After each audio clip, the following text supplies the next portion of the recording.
this hotel that we're at. Yeah, because it's the most The haunted. most haunted. And it's said to house a ghost who's been deemed the Lady in Red by hotel guests who have experienced her presence. Her story says that the Lady in Red is the ghost of a murdered sex worker. Of course. Of course it is. Aren't we just talking about that? Getting laid and like... Well, no, they're just always sex workers so that they don't have to know their names or anything like that. Yeah. Yeah, they're like, oh, well, you know, they worked under assumed names or just people didn't really keep track because they didn't care. Yeah. And it's like, somebody cared Somebody about cared. this person. Yeah. I She mean, cared about She had a herself. mama, she had a dad. Right. Somebody probably knew her name. And, you know, they just use that excuse so that they can make up these legends or whatever. Well, yeah. And I'm sure it does happen, too. It did. It is a thing that happened. Yeah, like we talked about the lady in the dunes. She was totally a real person. Oh my we God. all know that Yeah. someone actually died, a body was found, Yeah. and nobody knew her name. Not to say that she's a sex worker. I'm just saying Right.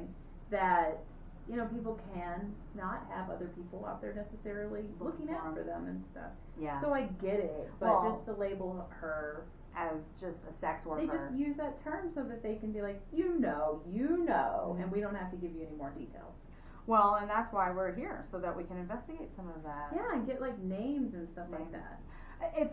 It's owed to her. If this lady was here and she was murdered, her name should be, represented. I'm sure. Yeah, she shouldn't just be random sex worker Right. that liked the color red. You Right. know, it should be Tabitha. Yeah. Oh, that It's actually not- sounds like a lady that would like red. I don't know why. I associate that. So let's call her Tabitha. Doesn't sound like an old name though, but yeah. Oh yeah, because this is a really long time ago, like early 1900s, right? Yeah, but she was unique. Tabitha. Oh, okay.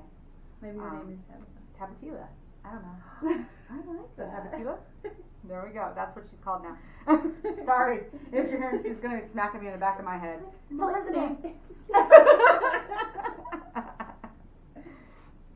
So her story says that the lady in red is a ghost of a murdered sex worker. Another widely accepted description of the event is that the lady in red was caught cheating by her husband at the hotel after he missed a train, who then killed her in a jealous rage. The Lady in Red haunting of the Mizpah was featured in Season 5, Episode 2 of Ghost Adventures on the Travel Channel.